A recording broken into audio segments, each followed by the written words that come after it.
just do it, just start.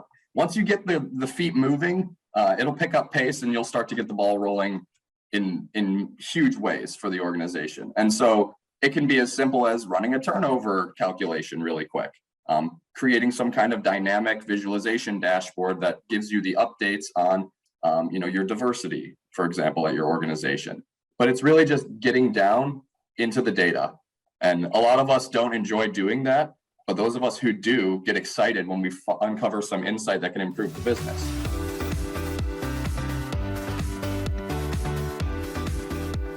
Hey everyone, I'm Joel Primack, host of the Community-Led Growth Show, and today I'm joined by Will Hirsch, Business Intelligence Analyst at Memorial Sloan Kettering Cancer Center, MSK, and he's also working on getting his master's at NYU's School of Professional Studies in Human Capital, Analytics, and Technology. Thank you so much for being on the show today, Will. Hi, Joel. Thanks for having me. Yeah, I know the major and pursuits at NYU is a mouthful, but you did great. It definitely is a mouthful, but it's great to keep you busy and out of trouble. So it's all good. And that's why we're here today.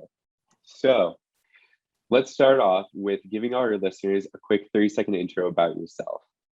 Absolutely. Well, first of all, we went to high school together. So Joel and I go way back. So that's exciting. But I went to Indiana University, studied human resources management. Found my way to Memorial Sloan Kettering and an internship in the HR department, and then completely changed paths and went into hospital administration at Memorial Sloan Kettering following that. So really just totally jumped career paths, but always knew I wanted to get back into the HR space. And when I came across this human capital analytics program at NYU, also known as people analytics, it was the perfect stepping stone for me. So I was completing my school, and now I currently work in a position where I'm doing data visualization work, which largely is impacting the way hospital operations are run at Memorial Sloan Kettering. Awesome. Thank you so much for sharing that with us. And then to give our listeners a quick overview or point of reference for today's conversation, everyone should think about companies and organizations as a community for the point of this conversation, because that's really what we're going to be talking most about from a people analytics and analytics of communities and therefore companies and organizations. It's an important point to make, Joel. Organizations really do foster this community that we are seeing so often nowadays. You see brands like Amazon and even Tesla or Mac who have these large community gatherings, sometimes because of the leaders of the organization, but also built, by foundational leaders who aren't the public figures. To really generate these communities and keep conversations alive and really have ground soldiers for the movements these organizations are trying to accomplish. Definitely. And then on the flip side of that, there are some amazing B2B tech companies that are also doing that, like Salesforce. They have strong internal company cultures. And then also like Drift, they have their set of key rituals that are still true to this day, which are amazing to see. But getting a little bit back into the conversation of people analytics. So from a broad point of view, let's start off with what's the value of people analytics to an organization, company, or community? That's a tough but great question that we're frequently asked is what's the value add here for people analytics? It's not a one size fits all. So that's what I'll begin to say is every organization in every different industry, every different sector has a different angle of what they're trying to accomplish with people analytics. A lot of the time it is workforce planning. So figuring out how your labor is turning over, who's coming, who's going, and then figuring out effective hiring practices.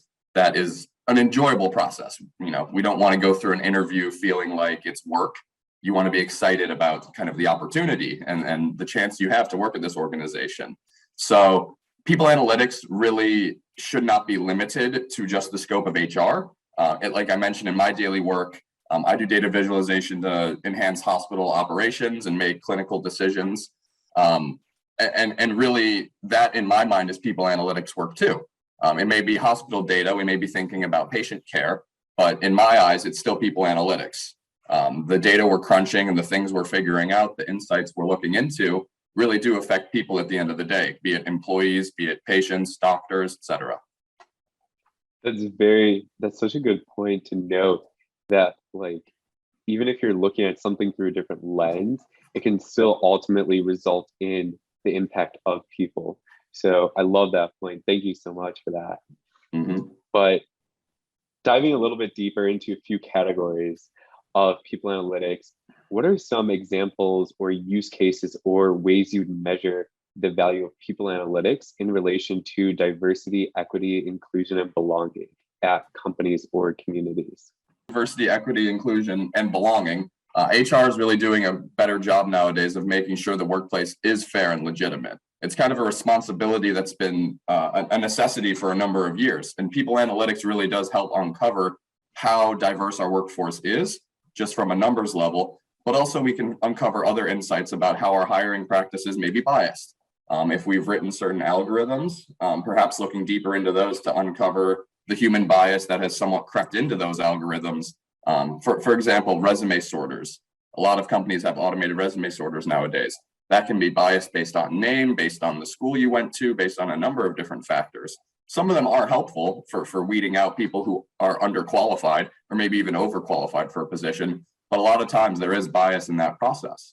And we want to make sure everything is fair and legitimate. So for diversity, equity, inclusion, and belonging, people analytics really has a special place because if you're doing this work, you're really opening up to your community that you care about them.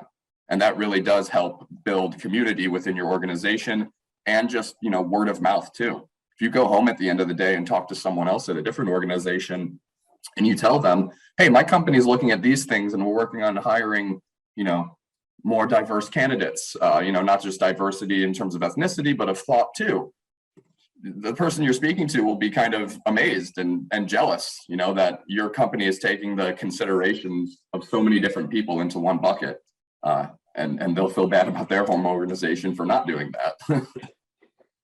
Well, I think that that's a great point. You brought up ethnicity, and that's usually one of like the major types of diversity.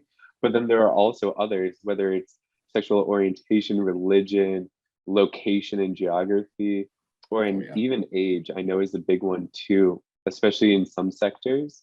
So I think that those are great points. And then, oh yeah, go for it, Will. Oh, I was just going to hop in too. And something that's become another area of diversity, equity, and inclusion and belonging, and the all-encompassing title, is really this idea of work preference. And we've seen it come up because of the pandemic. If someone isn't comfortable coming into the office, unless it's a necessity for the job, there really should be flexible options for remote work for most of us. So nowadays we have to respect that. We have to respect people having a preference to work from home. So that's now another rung on the DE&I scale. Definitely. But I think that's a perfect segue then into the next category that I was going to ask you to speak about, which is engagement and efficiency within organizations. What does that look like? Give us some examples. Share just like your knowledge on this topic, because I think it's so impactful. If people aren't being either engaged or efficient with their time, then that's just not in the right direction that companies want their people to be going. You're absolutely right, Joel. And when it comes to these discussions about engagement and efficiency, I always kind of try to think about them as tangibles, even though they are intangibles. So what I mean by that is you can't define engagement or efficiency in one sentence, and it's going to be different at different organizations, right? Different industries, etc. So trying to make these intangible ideas more edible, I guess, and real. And a comparison is turnover at an organization. You can very clearly see this many people joined, this many people left. Here's our number, here's our turnover. Something like efficiency and engagement, these are what we call kind of surrogate measures. And these are measures that you need to put different metrics together from and create a formula that does work as some kind of factual output for engagement or efficiency. An example would be like a sales-based role. You can understand their efficiency based on maybe how much new business they're bringing to the company, what their sales are like, customer relationships. That's one driver of how efficient they would be with their work because they are measured very clearly on sales. But a lot more goes into it, how they interact with other employees at the organization, if they have a good relationship with their manager, if their home work-life balance is, reasonable. These are all things that play into how efficient someone may be. Maybe some news article broke and they spent an hour reading it. That's not very engaged in their work, but that also has to do with their efficiency. Is we're all human. We all take lunch breaks. We all have needs and things we need to do during the workday. So trying to figure out the right equation, getting back to it, for how we're measuring engagement and efficiency is really important. And it really does vary from every position, every different organization, and every different rung of the hierarchy, honestly. Yeah, no, I think that that's a great point to make, especially in terms of that it looks different at every organization, because not everyone is going to be a square or not everyone's going to be a circle. Sometimes you need to be a triangle and just like do your own thing and carve your own path. So I think that that's a great point when you're talking about analytics like this. So organizational and network analysis, or ONA, helping companies better understand the relationships in their organization. So can you help explain what this actually is for us, and then how it applies to companies, organizations, and or communities in our case? Yeah, absolutely. I think similarly, it can be applicable to any number of communities. It doesn't have to just be inside the organization or just outside the organization. But outside of the organization, ONA is a little bit more difficult to do because you usually don't have metadata that tells you where strong relationships lie in these communities or in these networks, and where weak relationships rely. So within an organization, you have company email metadata that allows you to really look into who's communicating with who. And this isn't Will communicating with Joel. It's usually a business intelligence analyst communicating with, let's say, the podcast host. And so you can see what different departments are interacting a lot based on the email's metadata. And you can start to understand basically and build this spider web of a network that's incredibly complex. But at the end of the day, it's just lines coming from different departments, and you can really see which ones have many lines and which ones have few lines. So that is understanding the organization's network and then running the analysis to figure out what impact is this having on our business. If our product marketing team isn't talking to our sales team, that's a big problem. So we need to strengthen those connections. Or if, for example, there's only one connection holding one department to another, kind of that intermediary, if they leave the organization, boom, there goes all those connections to those two teams. So kind of making sure there's a backup plan for when attrition happens, but also just taking a look at your network to understand really where those strong and weak points are so that you can work on improving or maybe even sometimes lessening communications. No, I think that that's definitely a good point to make in terms of finding that right balance, which is what you were touching on right at the end. I think that that's super important because there is such a thing.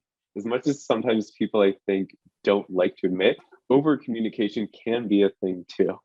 So I think that that's a great use for uncovering that. And then the last category that I really wanted to dive into how people analytics really can help an organization or a community is hiring. So tons of companies are hiring right now, even though that we're in the middle of a pandemic. So how does people analytics actually help those companies hire better, smarter, faster? It's a wonderful question, Joel. And so I'll start by saying a lot of it does have to do with benchmarking, seeing your competitors, seeing how their interview process may go, and understanding from the ground up what they're doing that's different, that might be attracting higher talent. We have resources nowadays like Glassdoor that kind of give us a little peek on the inside, but unless you really have a qualitative word of mouth anecdote about what the process was, it's tough to know exactly the inner workings and what makes something successful or unsuccessful.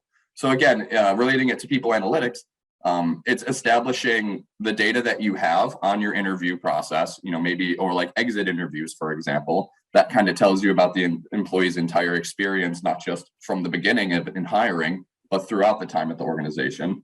So you can run analysis to figure out, very basically a quantitative study to crunch the numbers and see how pleasing it was to go through the process of being employed at your organization.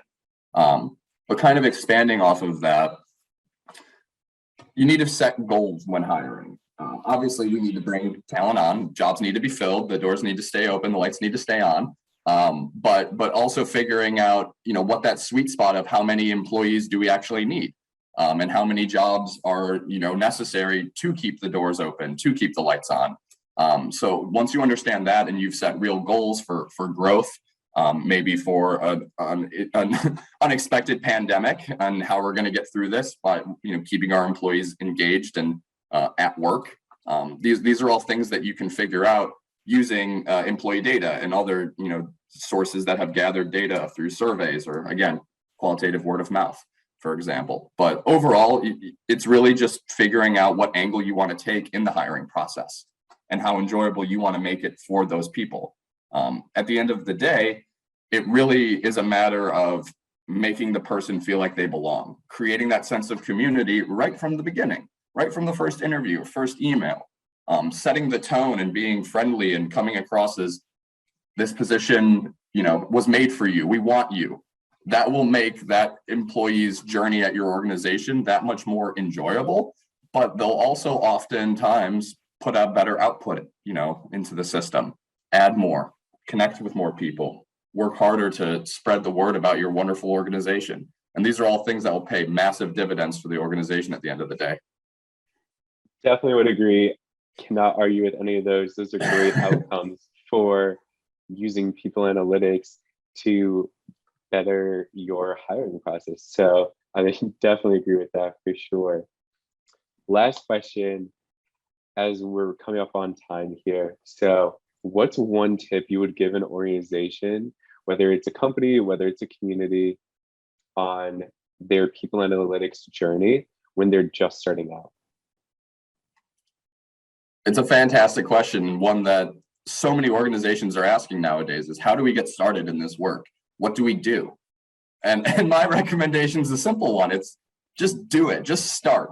Once you get the feet moving, it'll pick up pace and you'll start to get the ball rolling in huge ways for the organization. And so it can be as simple as running a turnover calculation really quick, creating some kind of dynamic visualization dashboard that gives you the updates on your diversity, for example, at your organization. But it's really just getting down into the data. And a lot of us don't enjoy doing that, but those of us who do get excited when we uncover some insight that can improve the business. When I go to these hospital operations managers and bring them these unique visualizations that do uncover a lot of things about the organization we can't see just based on the numbers in an Excel sheet, it's exciting for me to present that, to find these hidden gems within our data. And I think that's the best recommendation I can give to any organization starting the people analytics journey, is just get it going. Look at something. Take a moment to figure out what is important to your organization and what maybe you might not be doing as well as you have in the past or could be, and then start to look at that data and try to figure out why. Ask questions. It'll always lead to some sort of answer.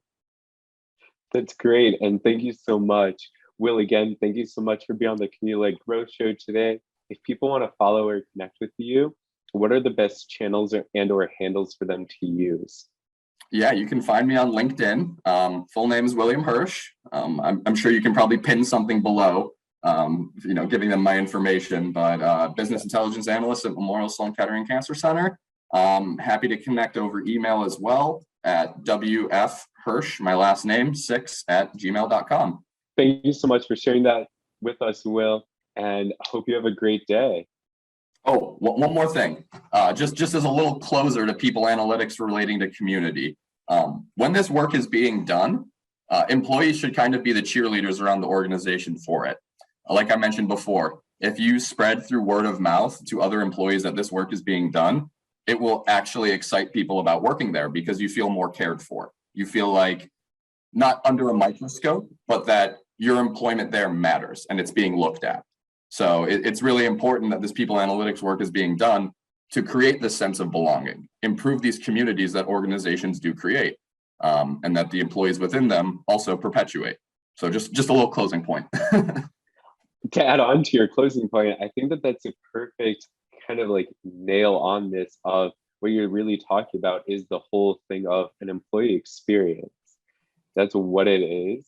similarly to how we talk about customer experience or that of members of a community. You want everybody to have a great experience when interacting with your organization, no matter what type of organization it actually is. You got it spot on, Joel. See, I'm thinking of stuff along the way. Well, great. Thank you so much for that. Have a great day, Will. Thanks, Joel.